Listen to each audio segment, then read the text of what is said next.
Stranded in Atlanta after a failed interview, Maya meets a mysterious stranger in a midnight train station. Their honest connection sparks something rare, but will his secret identity derail everything before it truly begins? Before we get into the story, comment below where in the world you are watching from today. The fluorescent lights of Atlanta's Peachtree Station flickered overhead, casting harsh shadows across Maya Langston's tired face. The clock on the wall read 11:47 p.m. The last train to Birmingham had left 13 minutes ago, and Maya had missed it. She sank onto a cold metal bench, clutching her purse to her chest. Her phone screen was cracked from when she'd dropped it running for the train. Just one more disaster in a day full of them. "This can't be happening," she whispered, fighting back tears. The interview that morning had been a nightmare. She'd prepared for weeks, researched the company, practiced answers with her roommate Tasha. But the moment she walked in, she saw the looks on their faces. That split-second evaluation, the slight narrowing of eyes that told her everything. "We're looking for someone with more experience," the woman had said at the end, not meeting Maya's eyes. But Maya knew what that meant. She'd heard it before. Now stuck at this station with no way home, Maya wondered if she'd ever catch a break. "Excuse me, is this seat taken?" Maya looked up to see a man in an expensive suit, gesturing to the space beside her. He was tall, with dark hair and eyes that looked as tired as she felt. "Go ahead," she said, sliding her bag closer. "Thanks." He sat with a sigh, loosening his tie. "Long day?" Maya laughed without humor. "You could say that." "Me too." He ran a hand through his hair, messing up what had probably been a perfect style that morning. "I'm Elias, by the way." Maya. She didn't offer her hand. She wasn't in the mood for pleasantries. They sat in silence for a few moments, the empty station echoing around them. "Did you miss the last train too?" Elias finally asked. Maya nodded. "To Birmingham. I don't suppose there's another one coming." "Not until 5:30 tomorrow morning." He checked his watch. "Or I guess today, technically." Maya groaned. "Perfect. Just perfect." "Bad day?" She turned to look at him properly. In any other circumstance, she might have noticed how handsome he was, how his suit fit him perfectly, how his eyes crinkled at the corners when he looked at her.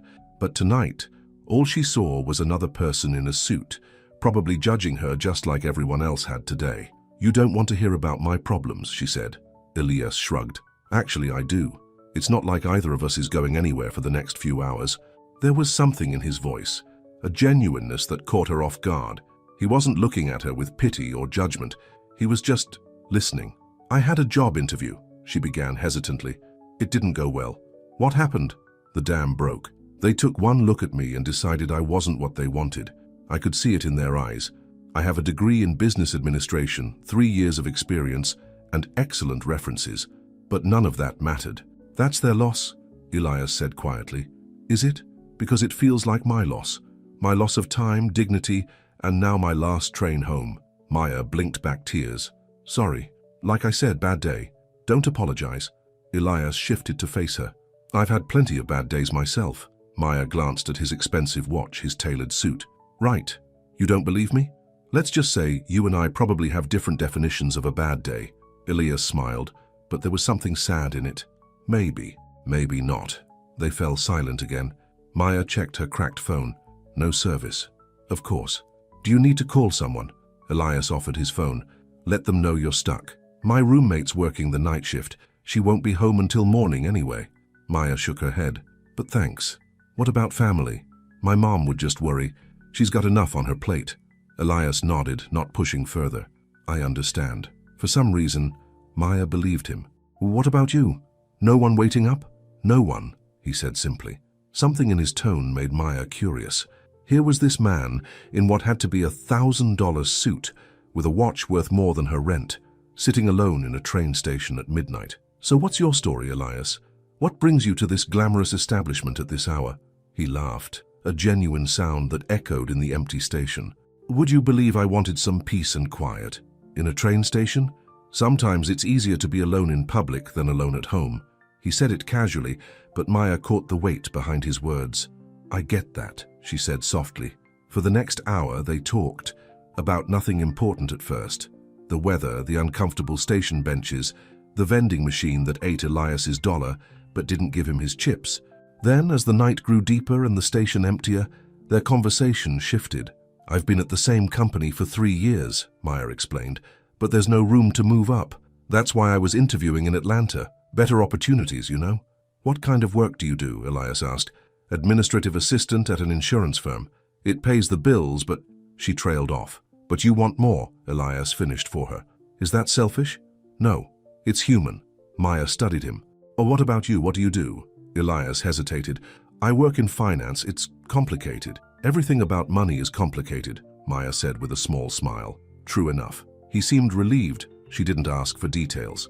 As 2 a.m. approached, Maya found herself telling this stranger things she hadn't told anyone, about her dreams of starting her own business someday, her fear that she'd never get out of Birmingham, the weight of being the first college graduate in her family. Sometimes I feel cursed, she admitted. Like no matter how hard I try, something always goes wrong. I don't believe in curses, Elias said, but I do believe some people have to work twice as hard for half as much. It's not fair. Life isn't fair. That's what my mama always says. Your mother sounds wise. Maya smiled. She is. She raised me and my brother alone after my dad left.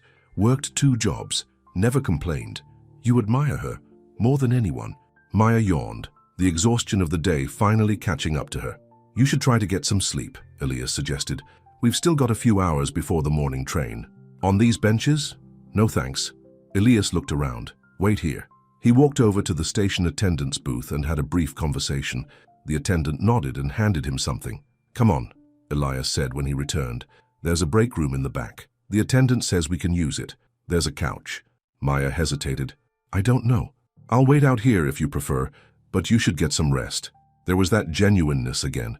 No pressure, no judgment, just kindness. Thank you, Maya said, following him to the small room with a worn couch and a coffee machine. But I'm not tired enough to sleep yet. They sat on opposite ends of the couch. Tell me something about yourself, Maya said. Something real. Elias thought for a moment. I'm lonely, he said finally.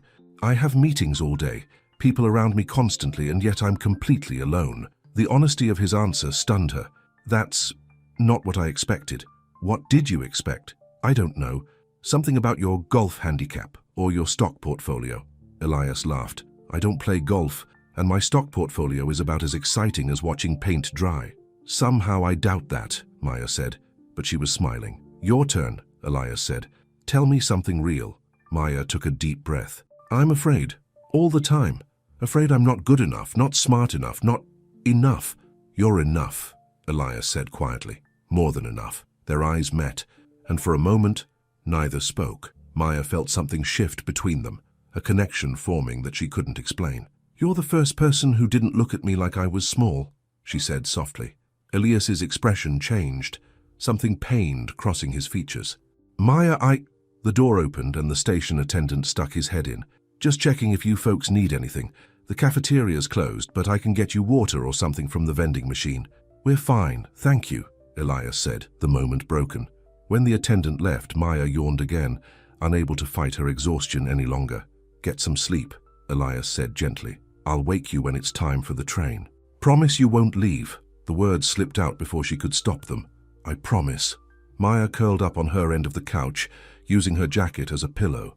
Despite the circumstances, she felt safe. With Elias watching over her, she drifted into sleep. When she woke, sunlight was streaming through the small window.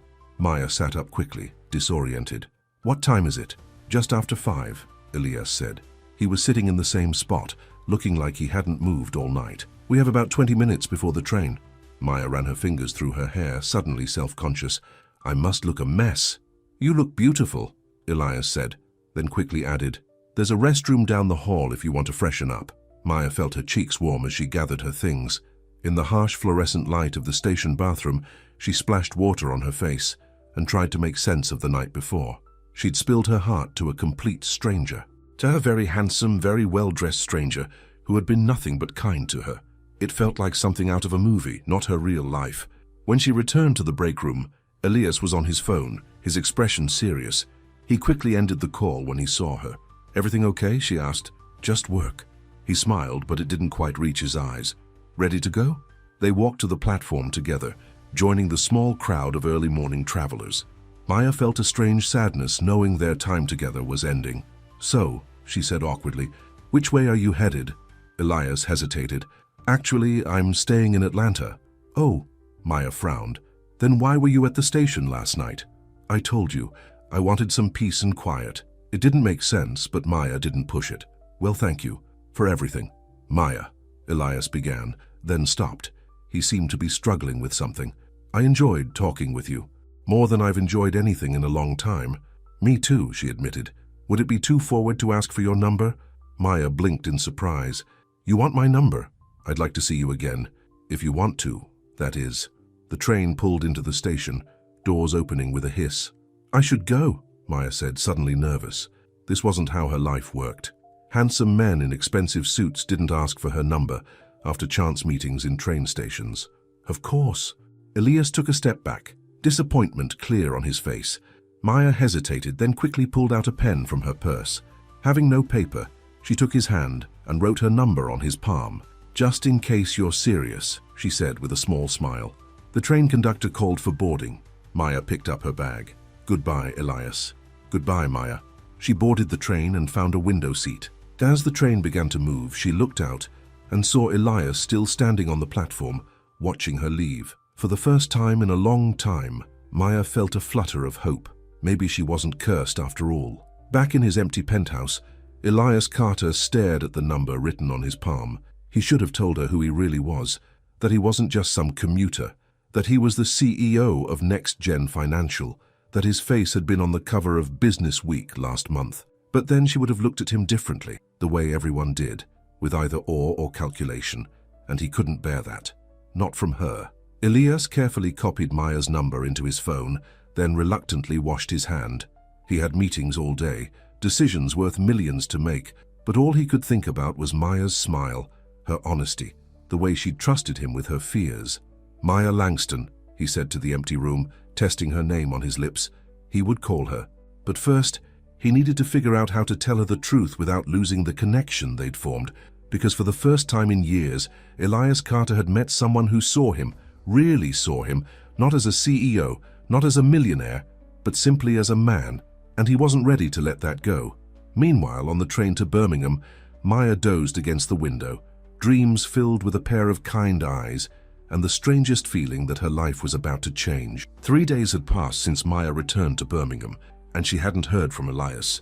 She tried not to check her phone constantly, but every notification made her heart jump. Earth to Maya, Tasha said, waving a hand in front of her face. They were having coffee at their tiny kitchen table, the morning sun streaming through the window. You've been staring at your phone for 5 minutes straight. Sorry, Maya said, putting her phone down. Just distracted. By what? Or should I say who? Tasha raised an eyebrow. You've been acting weird since you got back from Atlanta. Maya hesitated. The whole night at the train station felt like a dream, something too strange to be real. I met someone, she finally admitted. Tasha's eyes widened. Spill. Every detail. Now. Maya told her about missing the train, about Elias in his perfect suit, about talking through the night. And he just happened to be at the station? At midnight? Tasha looked skeptical. He said he wanted some peace and quiet. At a train station, girl, that makes no sense. Maya frowned. She hadn't questioned it at the time, but Tasha was right. Why would someone like Elias be at a train station that late if he wasn't traveling? Maybe he was waiting for someone, she suggested. Or maybe he's married and told his wife he was working late, Tasha said bluntly. He's not married. Maya was certain of that. He wasn't wearing a ring. Rings come off, honey. It wasn't like that, Maya insisted. He was different. Tasha softened. I hope you're right, but be careful. Men in expensive suits don't usually hang out at train stations for no reason. Maya's phone buzzed, and both women froze. Maya snatched it up, her heart racing. Unknown number. Is this Maya? It's Elias from the train station. It's him, Maya whispered. Tasha grinned. Well, answer him. Maya typed quickly. Yes, it's me. I was beginning to think you weren't going to call. Elias? I wanted to, every day. I just needed to figure some things out first. How are you? Maya. Back to the daily grind. How about you? Elias. Busy with work, but I can't stop thinking about our conversation. Maya smiled at her phone. Tasha rolled her eyes. You look like a teenager with a crush. Shut up, Maya said, but she was still smiling. Elias, I'd like to see you again. Would you be open to that? Maya stared at the message. She barely knew this man. Meeting him had been pure chance. And yet, Maya, I'd like that too. Elias, I could come to Birmingham this weekend? Maya. You'd come all the way here? Elias. For you? Absolutely. Tasha peeked over Maya's shoulder. He's coming here? Wow. Is it too much? Maya asked. Too fast? Maybe, Tasha admitted. But sometimes the best things happen fast. Maya took a deep breath and typed, Saturday works for me. Elias sent back details about his arrival time and suggested they meet for lunch. Maya agreed, trying to ignore the butterflies in her stomach. Well, looks like you've got a date, Tasha said. What are you going to wear? Maya groaned. I have no idea. In his Atlanta penthouse office, Elias stared at his phone, a smile playing on his lips. She'd said yes. He hadn't been sure she would. His assistant, Vanessa, cleared her throat from the doorway. Mr. Carter, the board members are waiting in the conference room. Right. Elias straightened his tie and stood. Tell them I'll be there in 5 minutes. Vanessa hesitated. Is everything all right, sir? You seem different today. Everything's fine, Elias said, but he couldn't hide his smile. Better than fine, actually. Vanessa raised an eyebrow, but didn't comment further. She'd been his assistant for 5 years and had never seen him like this. Also, Elias added, clear my schedule for Saturday. I'll be out of town. The whole day? But you have the meeting with Japanese investors. Reschedule it. This is important. Vanessa nodded. Yes, sir. After she left, Elias looked out at the Atlanta skyline from his floor-to-ceiling windows. His company, Next Gen Financial, occupied the top 10 floors of the building. From up here, the train station where he'd met Maya was just a tiny speck. He hadn't planned to go there that night. He'd been at a charity gala nearby, surrounded by people who wanted something from him. Money, connection, status. The emptiness of it all had hit him hard. He'd slipped away, told his driver to go home, and just walked. Somehow, he'd ended up at the station, and then he'd seen her, looking tired and frustrated and so real compared to everyone he'd been with earlier. Now he was going to see her again. But there was a problem. She still didn't know who he really was. His phone rang. It was his brother Marcus. Eli, where are you? The board's getting restless. On my way, Elias said, heading for the door. You need to focus today. Davidson's still pushing for that merger, and I know what Davidson wants, Elias cut in, and he's not going to get it. Marcus sighed. Just be diplomatic, okay? Not everyone shares your vision for the company. That's their problem. Elias ended the call and stepped into the elevator. As it descended to the conference room floor, he tried to shift his thoughts from Maya to business, but all he could think about was how he was going to tell her the truth. Saturday came quickly. Maya stood in front of her closet, clothes strewn across her bed. The blue dress, Tasha said from the doorway. Definitely the blue one. Maya held it up. It was simple but flattering, with a modest neckline and a hemline that hit just above her knees. Not too casual. It's lunch, not the opera, Tasha pointed out. Besides, you look amazing in it. Maya nodded and slipped on the dress. As she applied her makeup, just enough to enhance her features without looking overdone, she tried to calm her nerves. What if it's awkward? She asked. What if we have nothing to talk about in the daylight? Then you thank him for lunch and never see him again, Tasha said practically. But I doubt that will happen. You talked all night at the station, remember? That was different. We were both tired, stranded, there was no pressure. Well, there's no pressure now either, Tasha insisted. It's just lunch. But it didn't feel like just lunch to Maya. It felt like the beginning of something, or the crushing disappointment of finding out that their connection had been a one-night illusion. At 11:30, Maya arrived at the restaurant Elias had chosen, a nice but not extravagant place downtown. She was 15 minutes early and chose a table by the window where she could see him approach. At exactly 11:45, a sleek black car pulled up outside. Maya's heart raced as Elias stepped out, looking even more handsome than she remembered in dark jeans and a light blue button-down shirt. He spoke briefly to the driver, then turned toward the restaurant. Their eyes met through the window, and his face lit up with a smile that made Maya's breath catch. A moment later, he was at her table. Maya, he said softly, as if her name was something precious. She stood suddenly shy. Hi, Elias. For a second, they just looked at each other. Then, to Maya's surprise, Elias leaned in and hugged her gently. It's really good to see you, he said as they sat down. You too, Maya replied, her nervousness fading. How was your trip? Quick, Elias said with a smile. Easier than I expected. A waiter came to take their drink orders, and Maya was grateful for the momentary distraction. When they were alone again, she found herself studying Elias's face in the daylight. His eyes were warmer than she remembered, a rich brown that crinkled at the corners when he smiled. "You're staring," he said, but he didn't seem to mind. "Sorry, it's just strange to see you in normal lighting, not under those awful fluorescents at the station." "And? How do I look in the daylight?" "Even better," Maya admitted, then blushed at her own boldness. Elias's smile widened. "I was thinking the same about you." They ordered lunch and conversation flowed easily between them. Elias asked about her job, her family, her dreams. He listened intently to every word, as if nothing was more important than understanding who Maya Langston was. "What about you?" Maya asked as they finished their meals. "You know all about me now, but you're still a mystery." Elias shifted in his seat. "What do you want to know?" "Everything," Maya said simply. "Start with what you really do for work. You said finance, but that's pretty vague." Elias hesitated. "I work for a financial technology company. We develop solutions for banking systems." It wasn't a lie, but it wasn't the whole truth either. Maya sensed there was more. "And?" she prompted. "And I've been with them for about 7 years," Elias said carefully. "It keeps me busy." "I bet," Maya said. "Is that why you were at the station that night? Business in Atlanta?" Elias looked down at his plate. "Not exactly." "Then what?" He met her eyes. "The truth is, I needed to escape, just for a little while, from expectations, from responsibilities.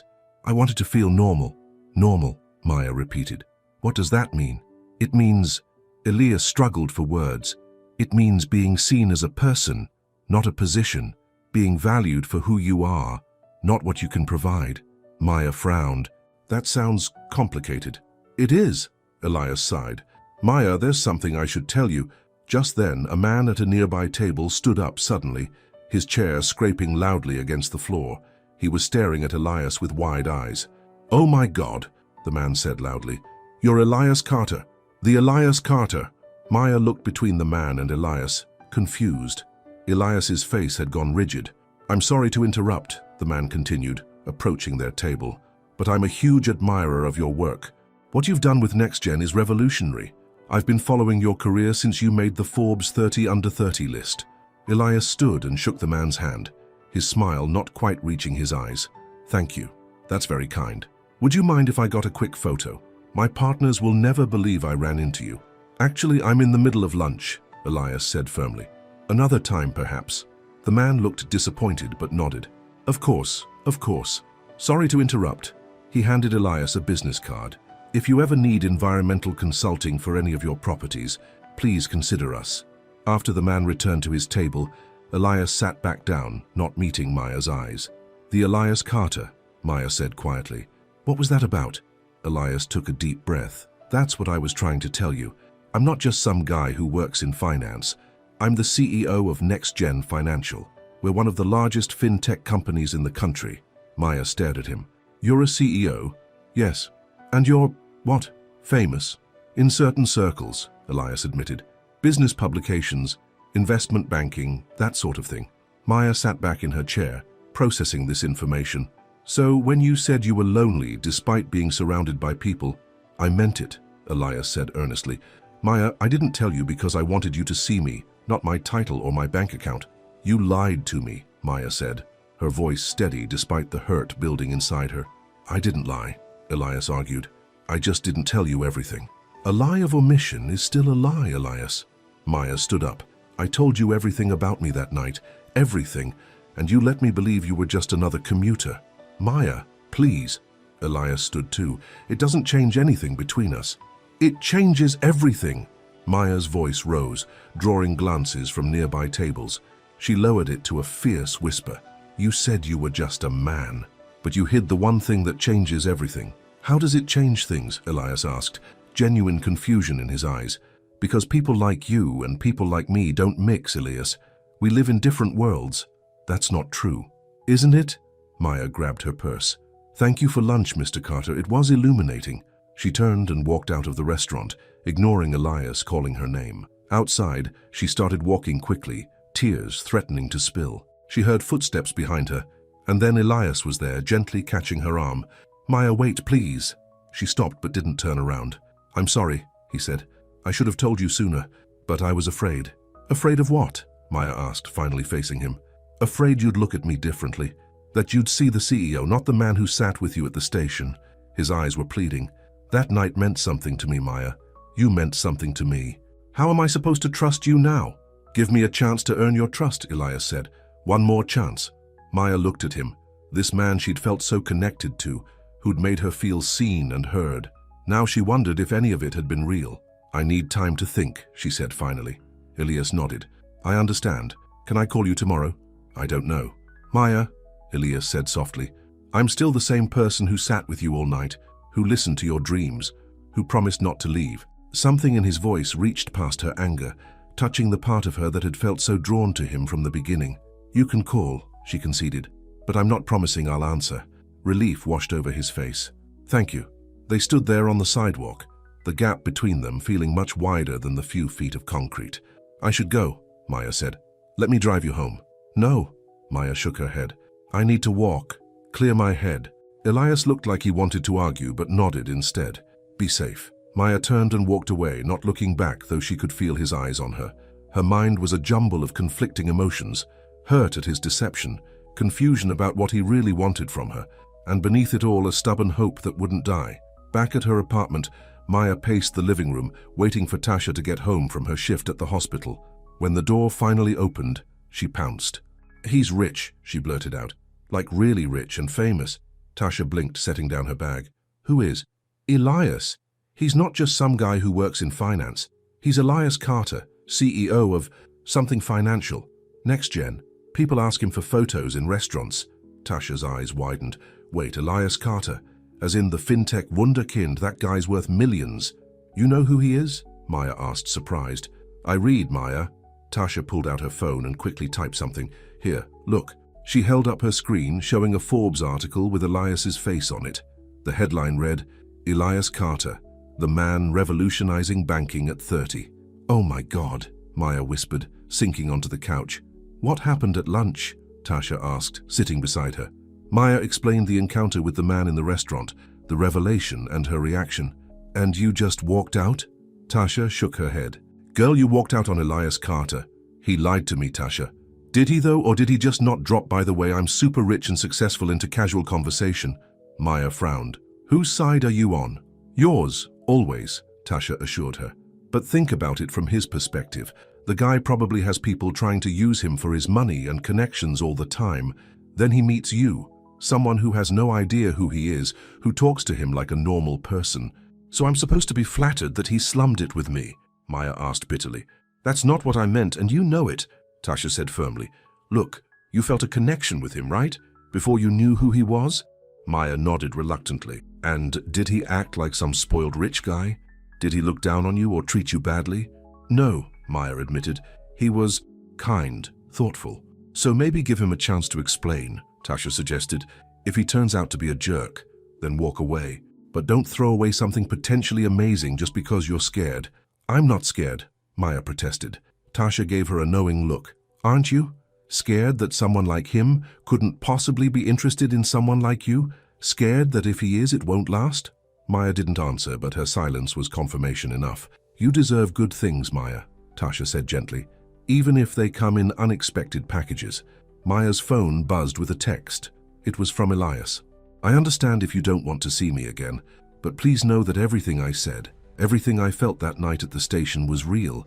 You saw me, Maya. Not my title, not my company. Me. And that meant more than I can say. Maya stared at the message, feeling the wall around her heart start to crack. What are you going to do? Tasha asked. Maya took a deep breath. I don't know yet.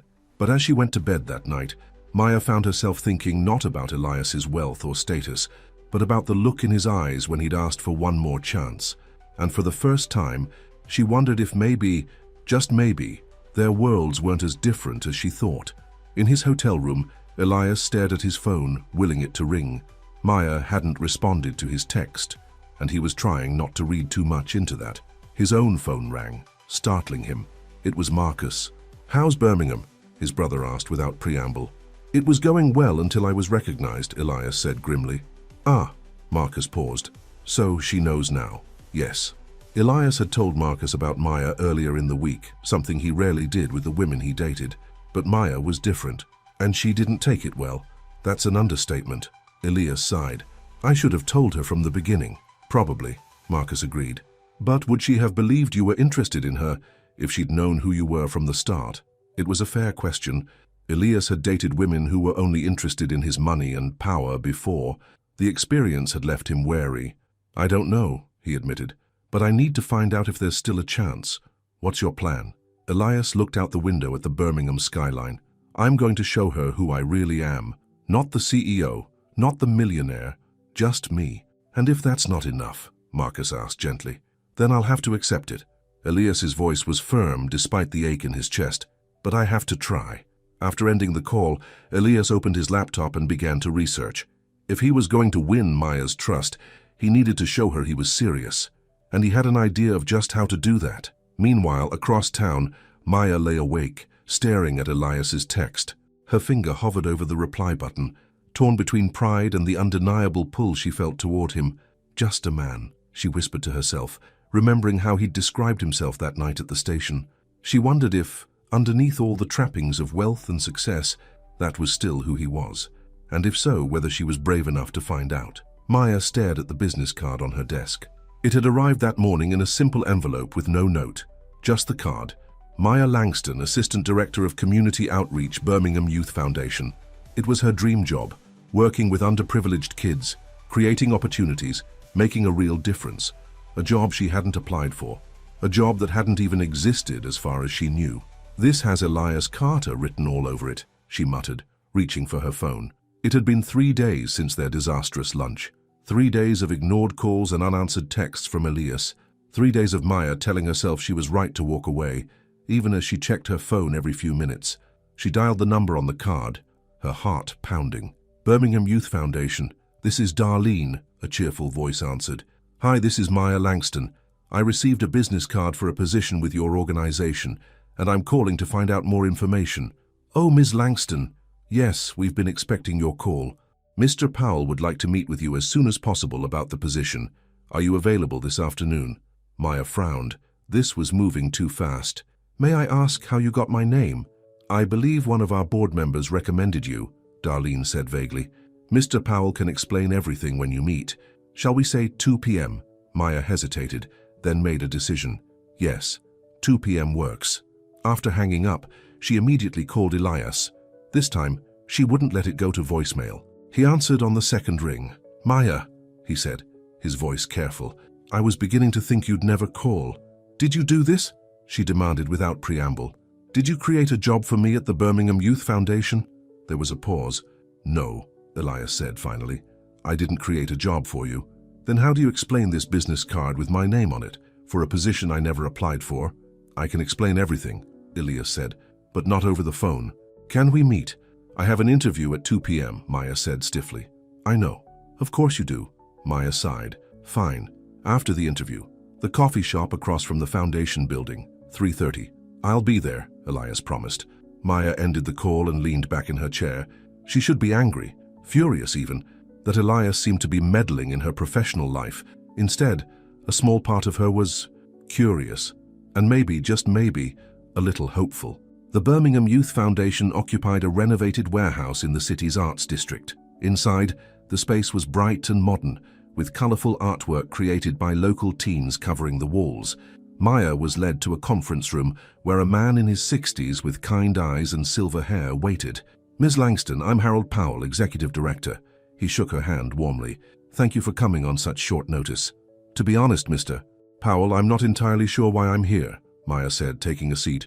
Right to the point, I appreciate that. Powell smiled.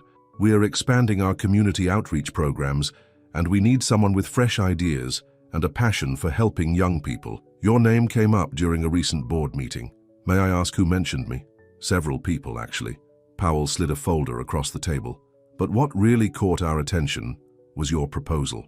Maya opened the folder to find a detailed program outline, one she'd created for a class project in college 3 years ago. It was her dream initiative, a mentorship program connecting disadvantaged teens with professionals in fields they were interested in. How did you get this? She asked, stunned. It was submitted anonymously to our board, Powell said, but the ideas align perfectly with where we want to take the foundation. Maya flipped through the folder. Her proposal had been expanded, refined, with detailed budgets and implementation strategies that she hadn't included in her original. "This position," Maya said slowly, "it's real? Not created just for me?" "Very real," Powell assured her. "We've been planning this expansion for months. The timing of your proposal arriving was fortunate, that's all." Maya studied him, trying to determine if he was being honest or if this was all some elaborate scheme orchestrated by Elias. "The salary is competitive," Powell continued, pointing to a figure in the folder that made Maya's eyes widen. "It was nearly double what she currently made. And you'd have considerable autonomy to develop programs you believe in." It sounded too good to be true, and in Maya's experience, things that sounded too good to be true usually were. "I need some time to think about this," she said. "Of course." Powell handed her another folder. "Here's more information about the foundation, our current programs, and the team you'd be working with. Take a few days, but I hope you'll say yes, Ms. Langston. We need people with your vision." As Maya left the building, her mind was racing. How had they gotten her college proposal? Who had refined and expanded it? And most importantly, what was Elias's role in all of this? Elias was already waiting at the coffee shop when Maya arrived. He stood when he saw her, his expression a mixture of hope and apprehension. "How did it go?" he asked as she sat down. "Why don't you tell me?" Maya countered, "since you seem to know everything about it." Elias sighed. "I didn't create the job, Maya. It was a legitimate opening. I just made sure your proposal reached the right people." "My college proposal? How did you even get that?" "You mentioned it that night at the station," Elias reminded her. "You talked about your dream of creating a mentorship program for kids. It sounded brilliant, so I had my assistant track down a copy." "That's," Maya struggled for the right word, "invasive. I prefer resourceful," Elias said with a small smile. "Maya, I didn't buy you a job or pull strings to get you hired. I simply made sure the right people saw your work. What happens next is entirely based on your own merit." Maya wanted to be angry, but she couldn't deny that the opportunity was exactly what she'd always wanted. "You had no right to interfere in my life like that." "You're right," Elias admitted, "and I'm sorry, but I couldn't stand the thought of you being stuck in a job that didn't appreciate your talents, especially when I had the means to help." "I don't need your help," Maya said firmly. "I don't need your money, or your connections, or your influence." "What do you need, Maya?" Elias asked softly. The question caught her off guard. What did she need? Security? Respect? Love? Honesty? She said finally. "I need someone who will be honest with me, even when it's difficult." "I can do that," Elias said. "I want to do that. Will you let me try?" Maya studied his face, the earnestness in his eyes, the tension in his jaw. He looked like a man who was afraid of losing something precious. "Why me?" she asked. "You could have anyone. Models, socialites, women from your world. Why are you trying so hard with me?" "Because none of them saw me," Elias said simply. "They saw my bank account, my company, what I could do for them. You saw me, just a tired man at a train station. And you still wanted to talk to me." Maya remembered that night, how easy it had been to open up to him, how he'd listened without judgment. "I did see you," she admitted, "but now I don't know who I'm seeing. The man from the station or Elias Carter, CEO. They're the same person," Elias insisted. "The title, the money, that's not who I am. It's just what I do." "It's easy to say that when you have money," Maya pointed out. "You've never had to worry about making rent or choosing between groceries and electricity." "You're right," Elias acknowledged. "I haven't. I was born into privilege, and I've been fortunate in my career. I won't pretend to understand what that's like." His honesty surprised her. Most people would have gotten defensive or tried to justify themselves. "So where does that leave us?" Maya asked. "That's up to you," Elias said. "All I'm asking for is a chance to show you who I really am. No more secrets, no more omissions, just me." Maya thought about Tasha's words. Don't throw away something potentially amazing just because you're scared. Was that what she was doing? Letting fear make her decisions? "Okay," she said finally. Elias blinked. "Okay, one chance," Maya clarified. "But on my terms. No fancy restaurants, no expensive gifts, no pulling strings behind my back. Just two people getting to know each other honestly." The smile that spread across Elias's face was like the sun breaking through clouds. "I can work with that. And for the record," Maya added, "I'm going to take that job if they offer it to me. Not because of you, but because it's what I've always wanted to do." "I wouldn't expect anything less," Elias said. "So what now? What are your terms for this chance?" Maya thought for a moment. "Meet me at Railroad Park tomorrow at noon. Wear something casual. Really casual. I want to see Elias, not Mr. Carter. Done, Elias agreed immediately. Anything else? Yes, Maya said, standing up. Don't make me regret this. As she walked away, Maya wondered if she was making a mistake. But for the first time in a long time, the risk felt worth taking. The next day, Maya arrived at Railroad Park 15 minutes early, her nerves making it impossible to sit still at home. The park was busy with weekend visitors, families with children, joggers, people walking dogs. At exactly noon, she spotted Elias walking toward her. True to his word, he was dressed casually in jeans, a plain grey t-shirt and sneakers. Without the suit and tie, he looked younger, more approachable, more like the man she'd met at the station. "Hi," he said, stopping in front of her. "Is this casual enough?" Maya smiled despite herself. "It'll do. Though I have to say, those jeans probably cost more than my entire outfit." Elias laughed. "Guilty as charged. I'll shop at Target next time." "That I'd like to see." Maya gestured to a nearby food truck. "Hungry? They have the best tacos in Birmingham." They got tacos and found a spot on the grass to eat.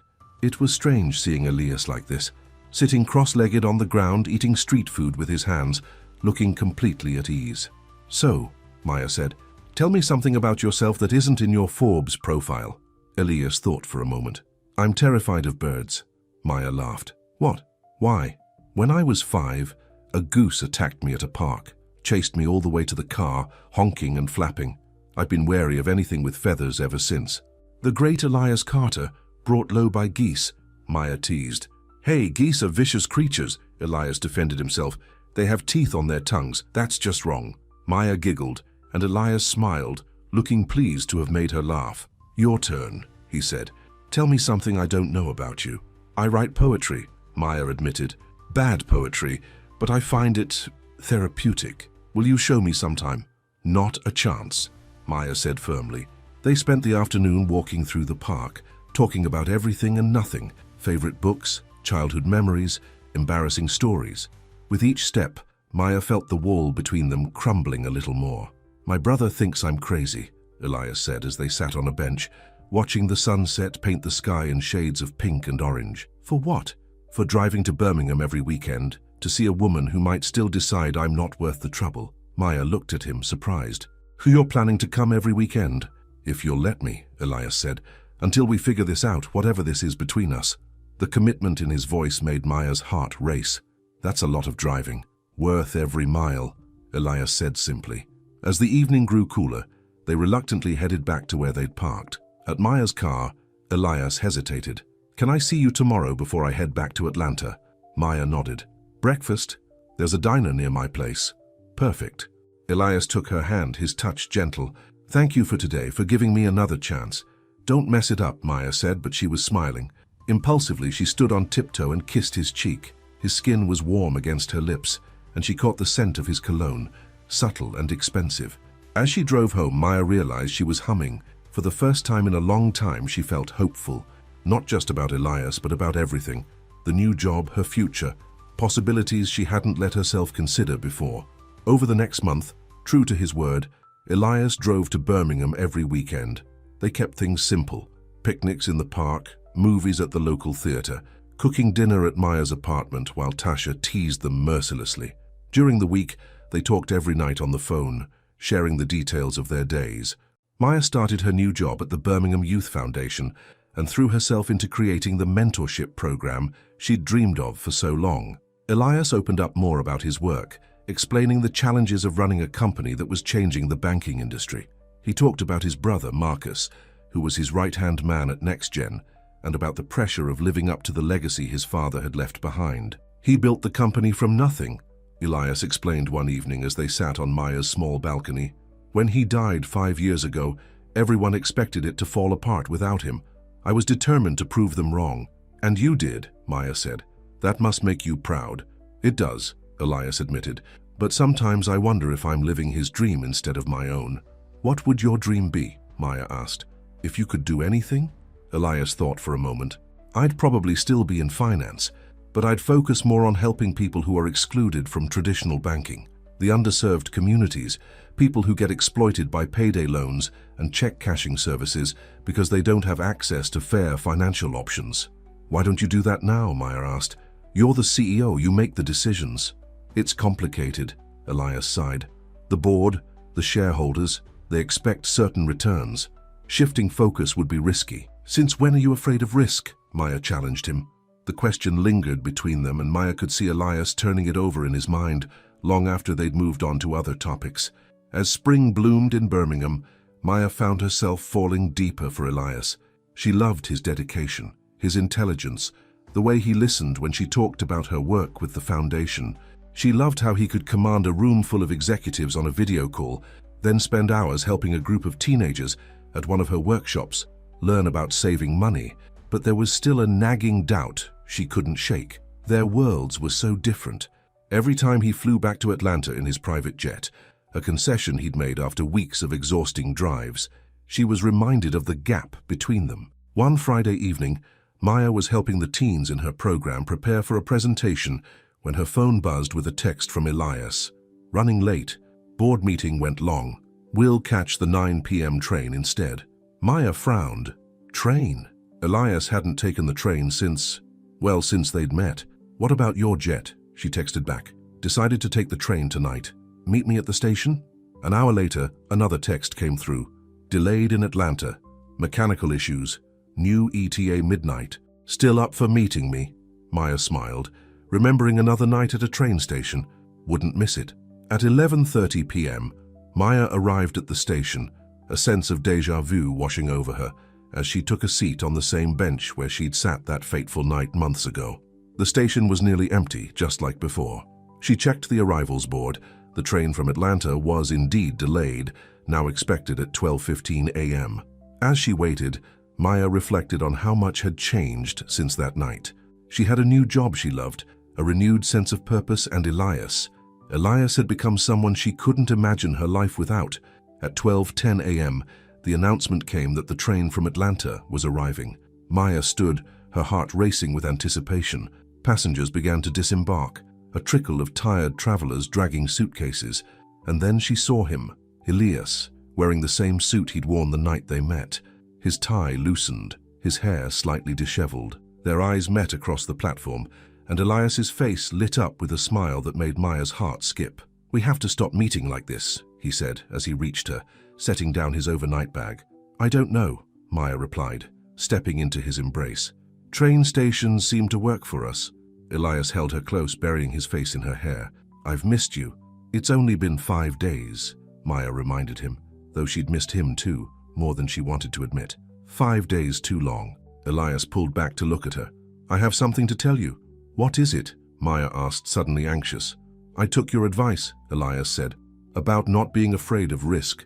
I proposed a new initiative to the board today, a division focused entirely on providing banking services to underserved communities, low-cost accounts, financial education, fair loans." "Elias, that's amazing," Maya exclaimed. "What did they say?" "They hated it," Elias said with a grin. "Said it would hurt our bottom line, damage our brand, all the usual excuses." "Oh?" Maya's enthusiasm dimmed. "I'm sorry." "Don't be." Elias squeezed her hands. "Because I told them I was doing it anyway. If they didn't like it, they could find a new CEO." Maya stared at him in shock. "You didn't." "I did." Elias looked proud, energized. "And you know what? They backed down. We're launching the program next quarter." "I can't believe you did that," Maya said, awed by his courage. "I did it because of you," Elias said seriously. "You made me remember why I got into this business in the first place, to make a difference, not just a profit." Maya felt a surge of emotion, pride, affection, and something deeper she wasn't quite ready to name. "I'm so proud of you." Elias took both her hands in his. "There's something else, something I've been wanting to tell you for a while now." The intensity in his eyes made Maya's breath catch. "What is it?" "I love you, Maya Langston," Elias said simply. "I think I've loved you since that first night, when you told me about your dreams and your fears and made me feel like just a man, not a CEO or a millionaire." Maya stood frozen, his words washing over her like a wave. He loved her. Elias Carter loved her. "You don't have to say it back," Elias added quickly. "I know it soon, and I know we still have things to figure out, but I needed you to know." Maya reached up to touch his face, tracing the line of his jaw with her fingertips. "I love you too," she whispered. "I've been fighting it, telling myself it couldn't work, that we're too different. But I do. I love you." The smile that broke across Elias's face was blinding in its joy. He lifted her off her feet, spinning her around as she laughed. When he set her down, he kissed her, their first real kiss, sweet and tender and full of promise. "So what now?" Maya asked when they finally broke apart, both breathless. "Now," Elias said, "we figure it out together, day by day." As they left the station hand in hand, Maya felt a sense of rightness, of coming full circle. The place where their story had begun was now the place where a new chapter was starting. But neither of them noticed the man watching from across the platform, his expression darkening as he took photos with his phone, photos that would soon threaten everything they had built together. Marcus Carter frowned at the tabloid headline on his tablet, "Banking Heir's Secret Romance with Community Worker." The article was brief but pointed, suggesting that Elias's relationship with Maya was affecting his business judgment, citing the new initiative for underserved communities as evidence of his distraction. There was a photo of Elias and Maya at the train station, kissing alongside an older photo of Maya at a protest against predatory lending practices 3 years earlier. The implication was clear. She was using her influence over Elias to push a political agenda. Marcus's phone rang.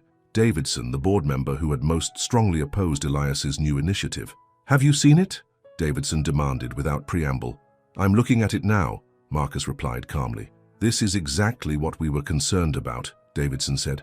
"Your brother is letting his personal life cloud his judgment. This girl is clearly manipulating him." "You don't know that," Marcus defended, though a seed of doubt had been planted in his mind. The timing was suspicious. "Don't I?" Davidson scoffed. "A nobody from Birmingham suddenly has the CEO of NextGen wrapped around her finger, and suddenly he's pushing policies that align perfectly with her activist history. Come on, Marcus. You're smarter than that. What do you want, Davidson? Talk to your brother, make him see reason. If he doesn't, the board will be forced to take action." After hanging up, Marcus stared at the photo of Elias and Maya. His brother looked happier than he'd seen him in years. But was that happiness coming at too high a price? Marcus made a decision. He needed to meet this woman for himself, to determine if she was really in love with Elias or if she had other motives. And he needed to do it before the board's emergency meeting on Monday. Picking up his phone, he called his assistant. "Book me on the next flight to Birmingham and find out everything you can about Maya Langston." As Marcus packed a bag, he hoped he was wrong about Maya, for Elias's sake. Because if he was right, if she was using his brother, Marcus would do whatever it took to protect Elias, even if it meant breaking his heart. Maya stared at her phone in disbelief. The tabloid article had been sent to her by 5 different people this morning, including her mother, who had called in a panic. "Banking Heir's Secret Romance with Community Worker," Maya read aloud to Tasha, who was peering over her shoulder. "How is this even news, and where did they get these photos?" The main image showed her and Elias kissing at the train station 3 nights ago. It was grainy, but unmistakably them. Another photo showed Maya at a protest years earlier, her fist raised as she chanted alongside other demonstrators against a payday loan company known for exploiting low-income families. "This doesn't look good," Tasha said grimly. "They're painting you as some kind of gold-digging activist who's manipulating Elias." "That's ridiculous," Maya scoffed, but her stomach churned with anxiety. "Elias knows that's not who I am." "Does he?" Tasha asked gently. "You two haven't known each other that long, Maya. And men like him, they're used to people wanting things from them."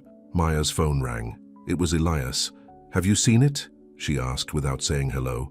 "I've seen it," Elias confirmed, his voice tight. "It's nonsense, Maya. Don't let it bother you." "Easy for you to say," Maya replied. "You're used to this kind of attention." "I'm not. My mom called me crying, thinking I was in some kind of trouble." "I'm sorry," Elias said sincerely. "This is my fault. Being with me puts you in the public eye. I should have prepared you better." "Who would do this?" Maya wondered. "Who would take those photos and sell them to a tabloid?" There was a pause. "I have my suspicions," Elias said darkly. "The timing is too convenient. Right after I announced the new initiative to the board. You think someone on your board did this?" Maya was shocked. "It wouldn't be the first time corporate politics got dirty," Elias said, "but don't worry, I'll handle it." "How?" "I'm flying back to Atlanta tonight. There's an emergency board meeting tomorrow that I need to prepare for." Maya felt a pang of disappointment. Elias had planned to stay the whole weekend. "I understand." "Maya?" Elias's voice softened. "Nothing in that article changes how I feel about you. You know that, right?" "I know," Maya said. trying to sound more confident than she felt. After they hung up, Maya paced her apartment, the tabloid article still open on her phone. The comments section was brutal, with strangers speculating about her motives, her background, even her appearance. "Don't read the comments," Tasha warned, taking the phone from her hand. "That's internet rule number 1. "Too late," Maya sighed. "What if this affects my job? What if the foundation decides I'm too controversial now?" "Harold Powell doesn't strike me as the type to care about tabloid gossip," Tasha reassured her. "Besides, you're good at what you do. That's what matters." The doorbell rang, startling them both. Tasha went to answer it, returning a moment later with a serious expression. "There's someone here to see you," she said quietly. "He says he's Elias's brother." Maya's heart raced as she walked to the living room. The man standing there had Elias's height and build, but his features were sharper, his expression more guarded. He wore a suit that probably cost more than Maya's monthly rent. "Ms. Langston," he said, extending his hand. "Marcus Carter. I apologize for dropping by unannounced, but I was hoping we could talk." Maya shook his hand cautiously. "How did you find my address?" A flicker of something, embarrassment perhaps, crossed Marcus's face. "I have resources. Again, I apologize for the intrusion. I'll give you two some privacy," Tasha said, shooting Maya a look that clearly meant be careful before retreating to her bedroom. "Please, sit," Maya offered, gesturing to the couch. Their small living room suddenly felt cramped and shabby compared to what Marcus must be used to. Marcus sat, his posture rigid. "I'll get right to the point, Ms. Langston. I'm concerned about my brother." "Concerned how?" Maya asked, her defenses rising. "Elias has always been idealistic. It's one of his better qualities, but lately he's been making decisions that threaten everything he's worked for." Marcus fixed her with a penetrating stare. "Decisions that coincide with your appearance in his life." Maya felt her cheeks flush with anger. "If you're implying that I'm somehow manipulating your brother—" "I'm not implying anything," Marcus interrupted smoothly. "I'm simply noting a correlation. Elias meets you, and suddenly he's threatening to walk away from his own company if the board doesn't approve a high-risk initiative that aligns perfectly with your political views." "My political views?" Maya repeated incredulously. "You mean my belief that people shouldn't be exploited by predatory financial practices? Is that really so controversial?" "In business terms, yes," Marcus said bluntly. "It's not profitable." "Maybe that's the problem," Maya shot back. "Maybe profit shouldn't always be the bottom line." A hint of a smile touched Marcus's lips. "Now you sound like Elias." "Look," Maya said, trying to stay calm, "I understand you're protective of your brother, but I haven't asked Elias for anything. Not money, not influence, nothing. What he does with his company is his decision, not mine." Marcus studied her for a long moment. "I believe you," he said finally, surprising Maya. "But that doesn't change the fact that his relationship with you has put him in a vulnerable position. The board is using this—" He held up his phone with the tabloid article displayed, "as ammunition against him." "What do they want?" Maya asked, a knot forming in her stomach. "They want him to step back from the new initiative and—" Marcus hesitated. "They want assurances that his personal life won't interfere with his leadership." "Assurances? What does that mean?" "It means they want him to distance himself from you, at least publicly," Marcus said, his voice softening slightly. "I'm sorry to be so blunt, but I thought you should know what he's facing." Maya felt like she'd been punched in the gut. "And what does Elias say about this?" "He doesn't know yet. The official demands will be presented at tomorrow's meeting." Marcus leaned forward. "Ms. Langston, Maya, I came here because I wanted to meet you for myself, to see if you were using my brother." "And your verdict?" Maya asked, her voice tight.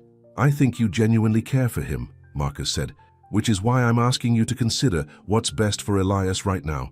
"Are you asking me to break up with him?" Maya was incredulous. "I'm asking you to think about what Elias stands to lose," Marcus clarified. "NextGen isn't just a company to him. It's our father's legacy. It's his life's work. And you think I'm not worth that sacrifice?" Maya challenged. "I think that's not a choice he should have to make," Marcus replied evenly. "And I think if you love him, you wouldn't want him to." The words hit Maya like a slap. Did she love Elias enough to let him go? To protect him from having to choose between her and the company that meant so much to him? "I should go," Marcus said, standing. "I've given you a lot to think about. For what it's worth, I can see why my brother fell for you. You're not what I expected." "What did you expect?" Maya couldn't help asking. "Someone easier to dislike," Marcus admitted with a small smile. He handed her a business card. "My number if you want to talk further, or if you decide—" He left the thought unfinished, but Maya understood. If she decided to walk away from Elias, Marcus would help make it happen. After he left, Tasha emerged from her bedroom. I heard most of that. Are you okay? Maya sank onto the couch, feeling numb. I don't know. You're not actually considering breaking up with Elias, are you? Tasha asked, alarmed. What if Marcus is right? What if staying with me costs Elias everything he's worked for? That should be Elias's decision, not his brother's, Tasha argued. Have you talked to Elias about any of this? No, Maya admitted. He just said he'd handle it. Then talk to him before you do anything drastic, Tasha advised. This is between you and Elias, not you and Marcus or you and the board. Maya nodded, but doubt had already taken root in her mind. Had she been selfish, thinking she and Elias could overcome their differences? Had she been naive to believe that love could bridge the gap between their worlds? Elias paced his Atlanta penthouse, his phone pressed to his ear. What do you mean you went to see her? He demanded. Marcus, you had no right. I had every right, Marcus replied calmly. She's all over the tabloids, Eli. The board is using her to undermine you. I needed to see for myself what kind of person she is. And? Elias asked tensely. What's your assessment? She's impressive, Marcus admitted. Strong, principled, not easily intimidated. Did you threaten her? Elias stopped pacing, his grip on the phone tightening. Of course not. I simply explained the situation. Which is? The board is planning to demand you step back from the new initiative, Marcus said, and they want you to make a public statement distancing yourself from Maya, claiming the relationship has been exaggerated by the press. Elias cursed under his breath. That's not happening. Eli, be reasonable, Marcus pleaded. This isn't just about you anymore. It's about the 3,000 people who work for NextGen. If the stock drops because investors think you're distracted or making decisions based on personal feelings, I'm not distracted, Elias interrupted, and the initiative is sound business. We've been ignoring an entire market segment for years, leaving it to predatory lenders. There's profit to be made in ethical banking, Marcus. Real, sustainable profit. I know that, Marcus said. But the timing, coming right after you started seeing this woman, her name is Maya, Elias said firmly. And she inspired me, yes. She reminded me of what banking should be about, helping people build better lives, not just making the rich richer. But the idea, the business plan, that's all me. There was a pause. Then Marcus sighed. You really love her, don't you? Yes, Elias said without hesitation. More than I thought possible. Then you need to be prepared for what's coming tomorrow, Marcus warned. Davidson has been working the board all weekend. He's got at least 6 members ready to vote against you if you don't agree to their terms. Let them try, Elias said, a plan already forming in his mind. I'll see you at the meeting. After hanging up, Elias tried calling Maya, but the call went straight to voicemail. He texted her. We need to talk. Can I call you later? No response came. Elias tried to ignore the twist of anxiety in his gut. Had Marcus's visit scared her off? Was she having second thoughts? He couldn't lose her now. Not when he'd finally found someone who saw beyond his wealth and status to the man underneath. Someone who challenged him to be better, to do better. His phone rang. Not Maya, but his lawyer. Ted, I need everything you can find on NextGen's articles of incorporation, Elias said without preamble, and my father's original business plan. I have a feeling I'm going to need them tomorrow. Maya sat on a bench in Railroad Park, watching the sunset paint the sky in shades of orange and pink. She'd been here for hours thinking, trying to make sense of her tangled emotions. Her phone vibrated again, another text from Elias, his 5th since this afternoon. She hadn't responded to any of them, needing this time alone to think. The tabloid article had been a wake-up call. Until now, their relationship had existed in a bubble, protected from the realities of Elias's world. But that bubble had burst, and Maya was forced to confront a truth she'd been avoiding. Loving Elias Carter came with complications she wasn't sure she was ready for. Her phone rang, not Elias this time, but Harold Powell from the foundation. Maya, he said when she answered, I wanted to check in. I saw the article. Mr. Powell, I'm so sorry, Maya began, but he cut her off. Don't apologize. Your personal life is your business. His voice was kind. I'm calling to make sure you're all right. And to let you know that your position at the foundation is secure. Your work has been exemplary. Tears pricked at Maya's eyes. Thank you. That means a lot. The young people in your program are asking about you, Powell continued. They're worried their mentor might not come back. Of course I'm coming back, Maya assured him. The program is everything to me. Good to hear. Take whatever time you need, Maya. We'll be here when you're ready. After the call ended, Maya wiped away tears. At least one part of her life was still stable. The kids in her program, teenagers who'd faced more challenges in their young lives than most adults ever would, had become so important to her. They needed her, trusted her. She couldn't let them down. But what about Elias? Didn't he need her too? Hadn't he shown time and again that she mattered to him, that he was willing to fight for what they had? The sun dipped below the horizon, leaving the park in twilight. Maya made her decision. She picked up her phone and called Elias. "Maya," he answered immediately, relief evident in his voice. "I've been worried. Are you okay?" "Your brother came to see me," she said, not bothering with pleasantries. There was a pause. "I know. He told me." "Maya, whatever he said, he told me about the board meeting tomorrow," Maya interrupted. "About what they're demanding." "It doesn't matter what they're demanding," Elias said firmly. "I'm not choosing between you and the company, Maya. That's not a choice I'm willing to make." "What if you don't have to?" Maya asked quietly. "What do you mean?" Maya took a deep breath. "I mean, what if we take a step back? Give things time to cool down. You focus on securing the initiative, on proving to the board that it's sound business, and I focus on my work here." "Maya, no." Elias's voice was pained. "That's exactly what they want. I won't let them dictate my personal life." "It wouldn't be forever," Maya assured him, though her heart ached at the thought of any separation. "Just until things settle, until the initiative is launched and successful." "I don't need time apart to prove the initiative will work," Elias argued, "and I don't want to hide my relationship with you like it's something shameful. I love you, Maya. I'm proud to be with you." "I love you too," Maya said, tears filling her eyes again. "That's why I'm suggesting this. I don't want to be the reason you lose everything you've worked for." "You won't be," Elias said with conviction. "Trust me, Maya. I have a plan for tomorrow, but I need to know you're with me, that we're in this together." "What kind of plan?" "One that will remind everyone what NextGen was supposed to be about from the beginning," Elias said. "My father didn't build this company just to make money. He built it to make a difference." There was such certainty in his voice that Maya found herself believing him. "What can I do?" "Come to Atlanta," Elias said. "Be there at the meeting with me." Maya hesitated. "Elias, I don't think that's a good idea. It would just antagonize the board further." "You're right," Elias conceded after a moment. "But will you come after? Whatever happens tomorrow, I want to see you." "Okay," Maya agreed. "Let me know when it's over." "I will." Elias paused. "Maya, I meant what I said. I love you. And nothing that happens tomorrow will change that." "I love you too," Maya whispered, hoping with all her heart that love would be enough. The NextGen financial boardroom was tense as Elias took his seat at the head of the table. All 12 board members were present, along with Marcus, who sat to Elias's right. Davidson, a silver-haired man with cold eyes, sat directly opposite Elias, flanked by his supporters. "Thank you all for coming," Elias began, his voice steady. "I understand there are concerns about recent decisions I've made, both professionally and personally." "That's putting it mildly," Davidson interjected. "Your new initiative threatens to divert significant resources from our core business, and your personal entanglements have become a distraction, as evidenced by the recent press coverage." Murmurs of agreement came from several board members.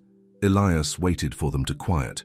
"Before we go further," he said, "I'd like to remind everyone of NextGen's founding principles." He slid copies of a document across the table. "This is my father's original business plan, written 25 years ago."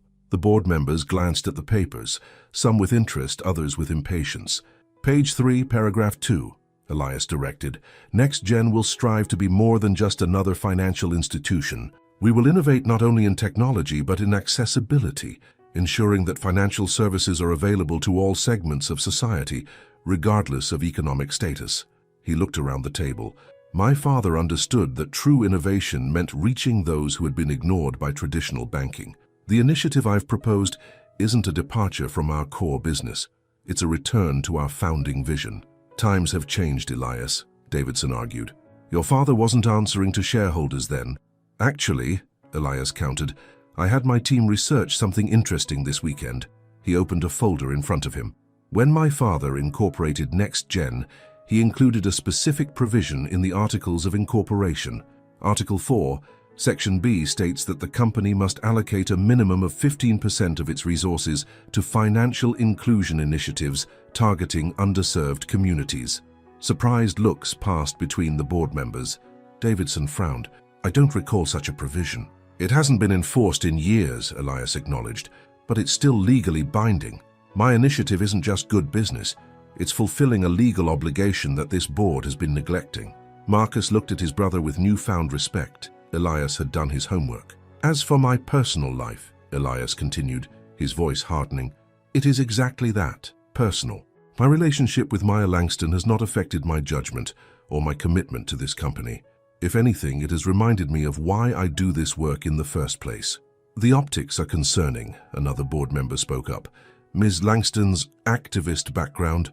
Maya works for a youth foundation, helping teenagers from disadvantaged backgrounds learn financial literacy and career skills, Elias interrupted. If supporting that mission makes her an activist, then I'm proud to be associated with her. Davidson leaned forward. Elias, we're not unsympathetic to your feelings, but as CEO, you have responsibilities that transcend personal desires. We're asking you to consider what's best for next gen. I am, Elias said firmly, which is why I've prepared this. He distributed another document. This is my detailed proposal for the new initiative, including market analysis, projected costs and returns, and implementation timeline. Review it carefully. You'll see that this isn't just ethically sound, it's financially sound. As the board members read through the proposal, Elias watched their expressions shift from skepticism to consideration. Even Davidson seemed begrudgingly impressed by the thoroughness of the plan. I move that we table the vote until everyone has had time to review the full proposal, Marcus suggested, a strategic move to give the tension time to dissipate. I second that motion, said one of the older board members, a woman who had served since Elias's father's time. Davidson looked like he wanted to object, but nodded curtly instead. Fine, we'll reconvene in 1 week. But Elias, the concerns about your personal distractions remain. My personal life is not up for discussion or vote, Elias stated, standing to signal the meeting's end. Next Gen will honor my father's vision, both in letter and spirit, and I will continue to lead this company with the same dedication I always have. That's all I have to say on the matter. As the board members filed out, Marcus stayed behind. That was impressive, he told Elias. Finding that provision in the articles was genius. It almost makes me think Father anticipated something like this happening someday, Elias said with a small smile. He always did play the long game. What now? Marcus asked. Davidson won't give up easily. Now I go to Birmingham, Elias said, already packing up his materials. I need to see Maya. Marcus hesitated. About that. I may have overstepped yesterday. You think? Elias raised an eyebrow.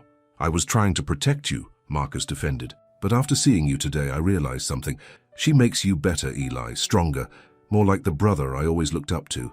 Elias's expression softened. She does make me better. That's why I can't lose her. Then go get her, Marcus said, and tell her I'm sorry, and that she's welcome in the family if that's where this is heading. Elias smiled, a weight lifting from his shoulders. It is. I've never been more sure of anything.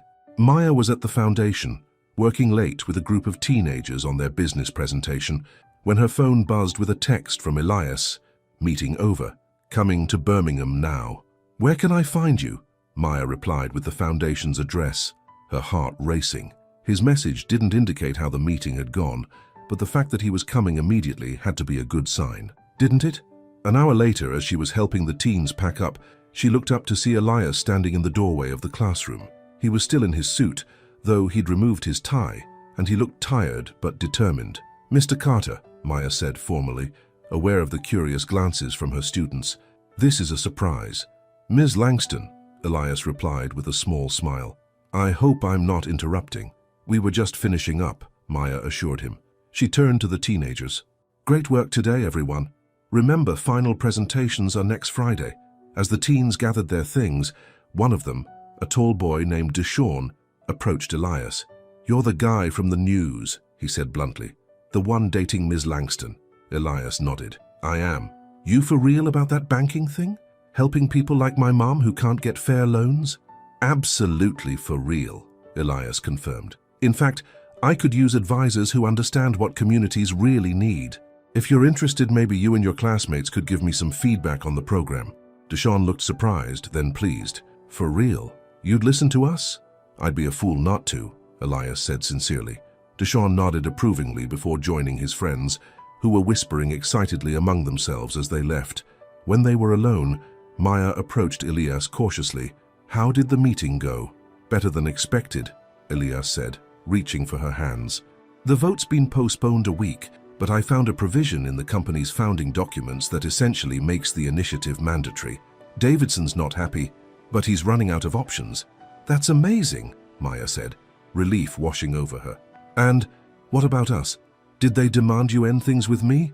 They tried, Elias admitted. I refused. Maya, I meant what I said last night. I'm not choosing between you and NextGen. I'm choosing both. And after today, I think the board is beginning to understand that you make me a better CEO, not a distracted one.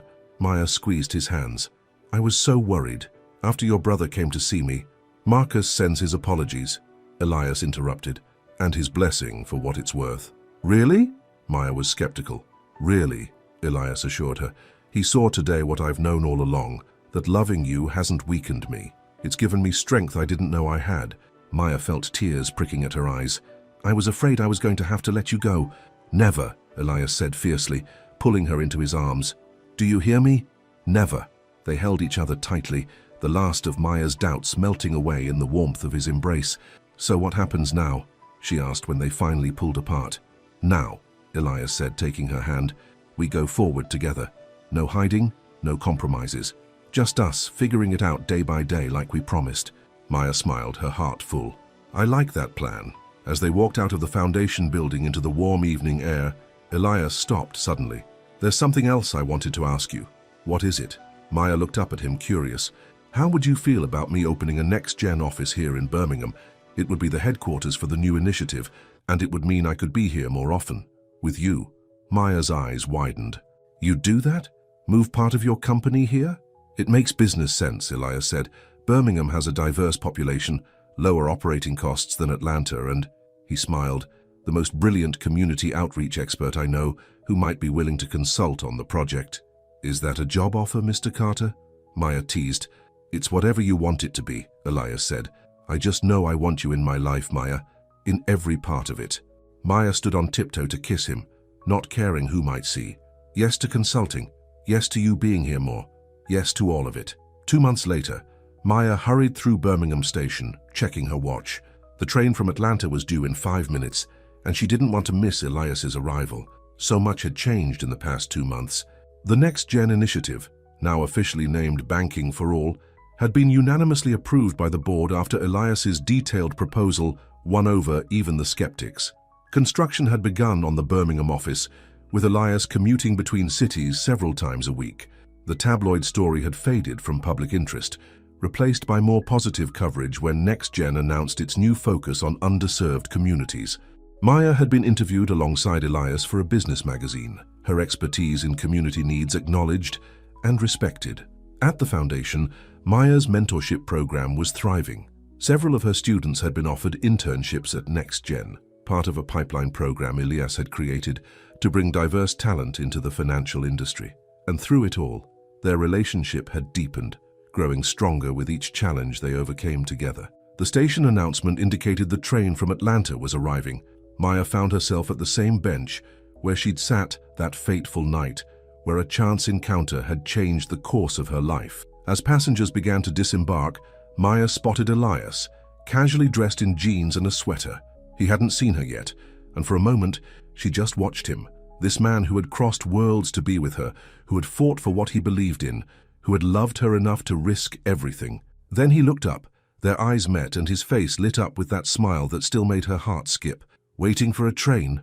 He asked as he reached her, setting down his overnight bag. Waiting for you, Maya replied, rising to meet him. Elias pulled her into his arms, kissing her with a tenderness that spoke of coming home. When they parted, he kept hold of her hands. I have news, he said, excitement in his voice.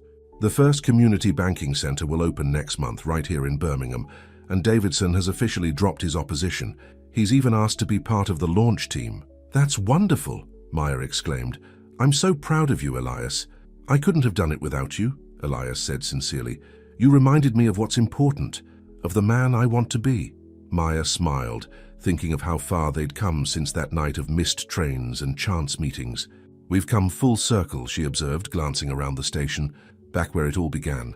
"Not quite full circle," Elias said, a hint of nervousness creeping into his voice. "There's something I've been wanting to ask you." Before Maya could respond, Elias reached into his pocket and dropped to one knee right there in the middle of the station. In his hand was a small velvet box. Maya gasped, her hands flying to her mouth as fellow travelers stopped to watch. "Maya Langston," Elias said, his voice steady despite the emotion in his eyes. "You saw me when I was just a man at a train station. You challenged me, inspired me, and loved me, despite all the complications that came with me. You make me better in every way, and I want to spend the rest of my life trying to be worthy of your love." He opened the box to reveal a simple but elegant diamond ring. "Will you marry me?" Tears of joy streamed down Maya's face as she nodded. "Yes," she whispered, then louder, "Yes." Elias slipped the ring on her finger, then stood to kiss her as the onlookers applauded. Maya laughed against his lips, feeling as though her heart might burst with happiness. "Still think you're cursed?" Elias murmured when they broke apart, his forehead resting against hers. Maya shook her head, remembering how she'd once told him she felt like nothing ever went right for her. "Not anymore. Now I think it was just fate getting us to miss the right train together." Elias smiled, taking her hand as they walked toward the exit. "The last train brought us to this moment, but our journey is just beginning." Outside the station, the sun was setting on Birmingham, painting the sky in shades of gold and promise. Maya looked at the ring on her finger, then at the man beside her, and knew with absolute certainty that sometimes missing a train could be the luckiest thing in the world, because sometimes it led you exactly where you were meant to be all along. The end.